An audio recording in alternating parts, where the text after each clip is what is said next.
Hello student, how are you? I am Shahid Khan and you are watching my YouTube channel Chem Galaxy with Shahid. This is our introductory session for MDCAT 2023. तो आज के ये जो हमारा session है इसमें हम discuss करेंगे कि जो MDCAT का पेपर होगा इस मरतबा उसका स्ट्रक्चर वगैरह, उसका वेटेज वगैरह, कौन से क्वेश्चन कहाँ से कितने क्वेश्चन पूछे जाएंगे और इसी तरह उसका डिफ़िकल्टी लेवल, और उसके बाद मैं केमिस्ट्री की बात करूँगा, उसका सिलेबस वगैरह इस बारे में हम आज डिस्कस करेंगे। तो let's start our session MDCAT 2023। इसका ये इंट्रोडक्टरी सेशन है। तो फर्स्ट ऑफ ऑल जो हमारा पेपर है MDCAT का, उसकी स्ट्रक्चर के बारे में बात करें तो उसके जो टोटल MCQs हैं वो इस मरतबा कितने हैं, 200 MCQs होंगे। और इसका जो ड्यूरेशन वगैरह बनता है हमारे पास वो आपके पास है 3.5 आवर्स। 3.5 आवर्स, 3.5 घंटे का ये ड्यूरेशन बनता है। और फॉर्मेट इसका कैसा होगा, किस टाइप का, कैसे ये पेपर लेंगे, तो ये MCQs पेपर होगा और पेपर बेस्ड होगा। ठीक है, paper based MCQs। Last time भी MCQs ही थे मगर वो पेपर बेस्ड नहीं थे, ऑनलाइन आप लोगों ने टेस्ट दिया था, तो पेपर बेस्ड MCQs होंगे जी। बिल्कुल पेपर पे वो बबल फिलिंग वगैरह आपने करनी होगी। और इसमें जो मिनिमम पासिंग मार्क्स हैं वो कितने होंगे, तो जो मेडिकल कॉलेज हैं उनके जो मिनिमम पासिंग मार्क्स हैं वो 65% है। ठीक है, 65% इसका निकाल लें कितना बन रहा है। और जो अगर डेंटल कॉलेज है इसके जो पासिंग मार्क्स हैं वो आपके पास क्या बन रहे हैं, 55% स्कोर। मसलन आपके पास टोटल आपका 55% स्कोर होना चाहिए। 50% तो 100 हो गया, तो 55% 110 या समथिंग यहाँ तक जाएगा। ठीक है, और 65% भी आप देख लें, निकाल लें कितना, ये कोई 140 130 के राउंड अबाउट बनते हैं। नेगेटिव मार्किंग होगी कोई या नहीं होगी, तो याद रखें there will be no negative marking. कोई नेगेटिव मार्किंग नहीं है। इट्स मीन के वो तुक्के वाले या अंदाजे से जो आपके शक व शुबात हैं वो वाले क्वेश्चन भी आप टिक कर सकते हैं। तो ये तो बात होगी पेपर के स्ट्रक्चर के बारे में कि आपका पेपर कैसा होगा। इसी तरह वेटेज के बारे में बात करें, पेपर में किसकी कितनी वेटेज होगी, किस सब्जेक्ट की, तो हमारे पास जो सब्जेक्ट आते हैं इस पेपर में वो बायोलॉजी का होगा, केमिस्ट्री का होगा, फिजिक्स, इंग्लिश और लॉजिकल रीजनिंग वगैरह। सबसे जो ज़्यादा परसेंटेज है वो बायोलॉजी की है। कितनी परसेंट बनती है, 34%। और 34% के हिसाब से MCQs निकालें ना तो आपके 68 MCQs बायोलॉजी के होंगे आपके इस पेपर में। ठीक है, बायो के। इसी तरह अगर केमिस्ट्री की बात करें तो 27% केमिस्ट्री का पोर्शन है। इट्स मीन आपके पास 54 MCQs केमिस्ट्री से होंगे। ठीक है, फिजिक्स के देखें तो इसके भी 27% है, तो इसके भी कितने MCQs होंगे, 54 MCQs होंगे। अगर हम इंग्लिश की बात करें तो 9% आपकी इंग्लिश है। ठीक है, और MCQs कितने बनते हैं 9% के लिहाज से, ज़ाहिर है टोटल 200 है तो इसको डबल कर लें, 18 आपके MCQs बनेंगे। और लॉजिकल रीजनिंग 3% है, तो इसको जो MCQs बनेंगे वो कितने बनेंगे, 6 बनेंगे। ये आपकी वेटेज वगैरह आ गई कि किस सब्जेक्ट का कितने वेटेज होगा आपके पेपर में। अगर डिफ़िकल्टी लेवल की बात करें, ओवरऑल पेपर की बात करें, तो वो आपके पास डिफ़िकल्टी लेवल की बात करें तो टोटल 200 MCQs है। इसमें 20% जो है वो आपके पास क्या होंगे, इजी होंगे, आसान होंगे, सीधी सीधी स्टेटमेंट होंगी। ठीक है, सीधी सीधी लाइंस होंगी। अच्छा, इसी तरह 60% MCQs जो होंगे वो मॉडरेट होंगे। ठीक है, बहुत ज़्यादा आसान भी नहीं, बहुत ज़्यादा डिफ़िकल्टी भी नहीं होगी। और जो आपके पास 20% होंगे ये वाले क्वेश्चन फिर ज़रा डिफ़िकल्ट होंगे, हार्ड होंगे, मुश्किल होंगे, ज़रा सॉल्व करने वाले होंगे, एप्लीकेशन बेस हुई, फार्मूलाज वगैरह होंगे, तो ये इसकी परसेंटेज आ गई। ठीक है, अब अगर जनरल हम बात करें क्वेश्चंस जो जिस टाइप के आएंगे, एप्लीकेशन बेस कितने होंगे और आपके पास रिकॉल कितने होंगे। रिकॉल का मतलब है याद करने वाले कितने क्वेश्चन होंगे, चीज़ें आपने अपने माइंड में रखनी है, याद करनी है। तो 70% आपके पास वो क्वेश्चन होंगे जिनको आपने चीज़ों को याद रखना है, जैसे इंफॉर्मेशन बेस्ड आप कह सकते हैं। ठीक है, इसी तरह आपके पास एप्लीकेशन बेस कितने क्वेश्चन होंगे, तो वो आपके पास कितनी परसेंटेज बनती है, 30% आपके पास क्या बनते हैं, एप्लीकेशन बेस बनते हैं। एप्लीकेशन बेस से मेरा मतलब है कि जैसे क्वांटम नंबर से जो क्वेश्चंस आते हैं वो एप्लीकेशन बेस्ड होते हैं। ठीक है, उसमें आपको बताया जाए, पूछा जाए कि इलेक्ट्रॉन आपके पास कितने होंगे, किस उस सब शेल में, ये वो इस तरह की चीज़ें पूछी जाएं तो वो एप्लीकेशन बेस में आ जाएगा। या मोल का आपने फार्मूलाज वगैरह पढ़ें और वो इसमें ये पूछ लेते हैं कि number of moles of fundamental particles. ठीक है, किसी मालिक्यूल में, तो ये एप्लीकेशन बेस्ड होंगे। ठीक है, रिकॉल वाली चीज़ें आपने याद रखनी है, जैसे मोलर वॉल्यूम कितना होता है, एसटीपी कितनी है, इस तरह की वैल्यूज़ वगैरह, ये बाकी जो आपके कॉन्सेप्ट हैं वो आपने चीज़ें याद करनी होगी। तो ये आपके पास आ गया पेपर का स्ट्रक्चर। अब मैं अगर केमिस्ट्री के हवाले से बात करूँ तो केमिस्ट्री की अगर ये मैं परसेंटेज निकालूँ, मैं केमिस्ट्री के पोर्शन की बात करता हूँ, तो केमिस्ट्री के जो टोटल MCQs हैं वो आपके पास कितने हैं, 54 हैं। ठीक है, टोटल 54। अब उसमें 20% ईजी, 60% मॉडरेट और 20% आपके पास क्या होंगे, हार्ड होंगे। इसका मतलब यह है कि आपके पास ये तकरीबन कोई अराउंड अबाउट 10.8 या 11 आपके कह दें 11 MCQs ईजी हो जाएंगे, और मॉडरेट कितने आपके पास होंगे, वो आपके पास तकरीबन बनते हैं 32 के करीब,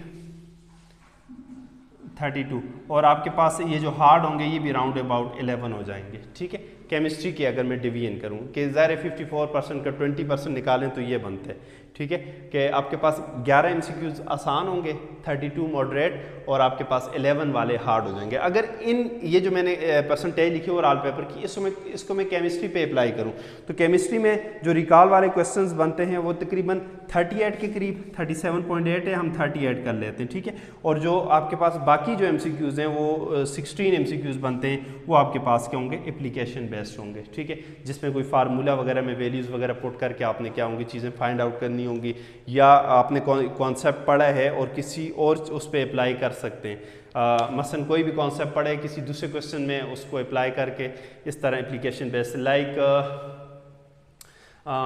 जैसे मेरे माइंड में आ रहा है एक्टिवेशन एनर्जी वाला, वो आपका एक कॉन्सेप्ट है आर्हीनियस इक्वेशन।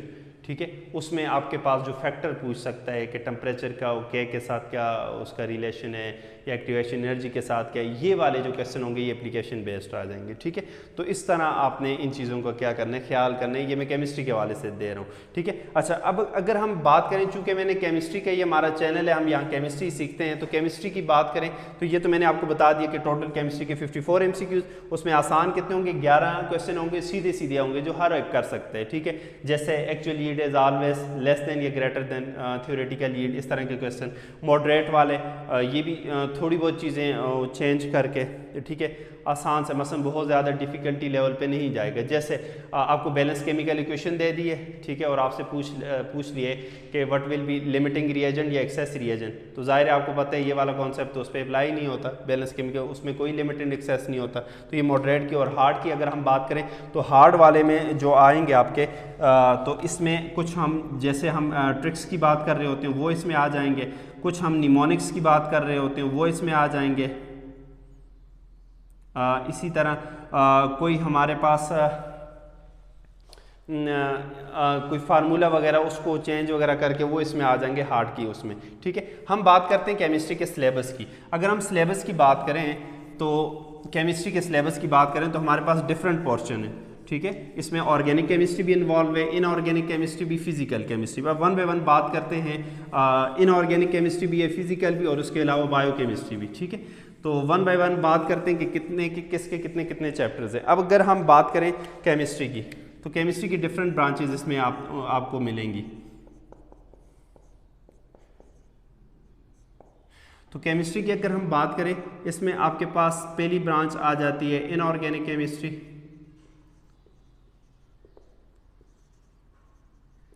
इनऑर्गेनिक केमिस्ट्री से जो चैप्टर यहाँ पे लिए हुए हैं बेटा वो कौन कौन से हैं, वो हमारे पास आ जाते हैं। केमिकल बॉन्डिंग है पहला, केमिकल बॉन्डिंग वाला चैप्टर इसमें है। और सेकंड हमारे पास है आपके पास SNP ब्लॉक, SNP ब्लॉक। इसके अलावा कौन से चैप्टर है, इसके अलावा हमारे पास चैप्टर है जी ट्रांजिशन एलिमेंट का, ट्रांजिशन एलिमेंट।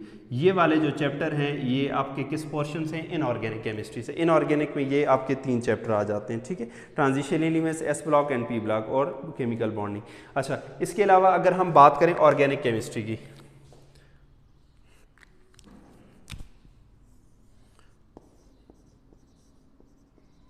अगर ऑर्गेनिक केमिस्ट्री की बात करें तो इसमें जो चैप्टर आते हैं वो हमारे पास क्या हैं, वो हमारे पास उसमें पहला चैप्टर अगर हम बात करें फंडामेंटल कॉन्सेप्ट है of organic compound, fundamental concept of organic chemistry, concept of organic chemistry, ये पहला हमारा चैप्टर आ जाएगा। इसके अलावा हमारे पास जो चैप्टर आएंगे वो हमारे पास क्या होंगे, हाइड्रोकार्बन्स वाला चैप्टर होगा। इसके अलावा जो चैप्टर हमारे पास है वो आपके पास है अल्काइल हैलाइड है, वो वाला इसमें चैप्टर है। इसके अलावा जो चैप्टर है, अच्छा ये भी मुकम्मल चैप्टर नहीं है, इसमें टॉपिक्स दिए हुए हैं। सिलेबस आप देखें ना, टॉपिक्स दिए हैं कि अल्काइल हैलाइड से आपने क्या क्या करने, हाइड्रोकार्बन से आपने क्या क्या चीज़ें करनी है। इसके अलावा अगर हम बात करें तो आपके पास अल्कोहल और फिनॉल वाला चैप्टर आ जाता है। इसमें भी आपके पास लिमिटेड चीज़ें, अल्कोहल एंड फिनॉल। अगर इसके नेक्स्ट हम बात करें अल्कोहल एंड फिनॉल से नेक्स्ट अगर बात करें जो हमारा चैप्टर है वो हमारे पास कौन से, aldehyde and ketones, carbonyl compound जो है अल्डिहाइड एंड कीटोन्स, ये वाला इसका चैप्टर आ जाता है। अगर इससे नेक्स्ट बात करें कार्बोक्सिलिक एसिड वाला चैप्टर आ जाएगा।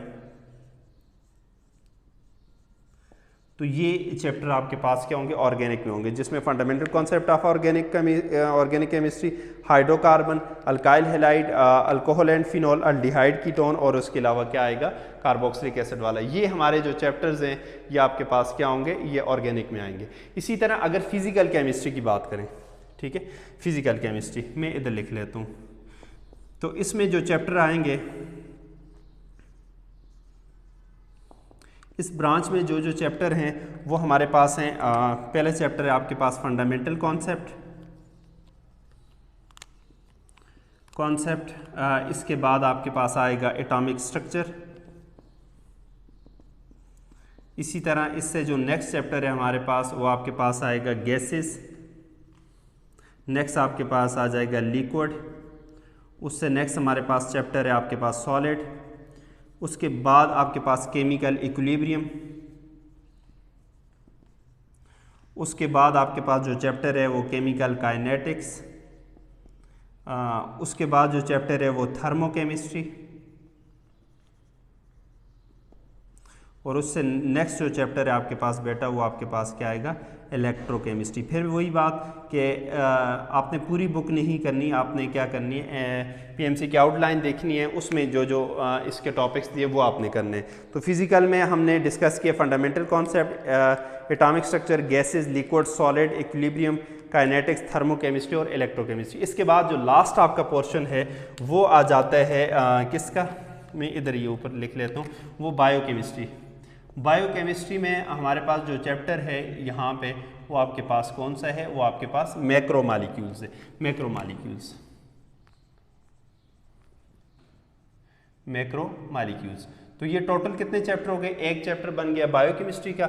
इनऑर्गेनिक के 1 2 3 3 इसके बन गए, ठीक है। इसके कितने बन गए, 1 2 3 4 5 6 इसके बन गए ऑर्गेनिक के। और फिजिकल के कितने बन गए, 1 2 3 4 5 6 7 8 9 चैप्टर फिजिकल के बन गए। तो टोटल इसको करें 9 और 1 10 और 10 और 6 16 और 3 19। टोटल आपके पास क्या होंगे, केमिस्ट्री के पोर्शन में आपके पास क्या होंगे, 19 चैप्टर्स होंगे, ठीक है, 19 चैप्टर्स होंगे। तो ये आपके पास बेसिकली क्या होंगे, ये टोटल केमिस्ट्री का सिलेबस बनता है। इसको आपने करना कैसे है वो थोड़ा सा मैं आपको बता दूं। आपने क्या करना है, आपने पीएमसी की वो जो आपका सिलेबस वगैरह है उसको प्रिंट आउट करना है, ठीक है। जो जो आपके पास गिवन टॉपिक हैं उसमें सिर्फ उनको यहाँ से कवर करने अपनी बुक से। उन्हीं टॉपिक के एमसीक्यूज को आपने क्या करना है, प्रैक्टिस करना है। और उससे रिलेटेड जो पास पेपर में क्वेश्चंस आए हुए हैं उनको आपने देखना है, ठीक है। मसलन आपने पास पेपर्स अपने पास रख लें और देखें जो आपने चैप्टर्स पढ़े उनमें से कौन कौन से क्वेश्चन, या ऐसे भी हो सकते हैं, ठीक है। या फिर इस तरह हो सकते हैं कि एक मरतबा कोर्स को पूरा करें, फिर उसके बाद पास पेपर के क्वेश्चंस करें। जिन क्वेश्चन में आपको डिफिकल्टी आ रही है उन चैप्टर्स को दोबारा कर लें, ठीक है।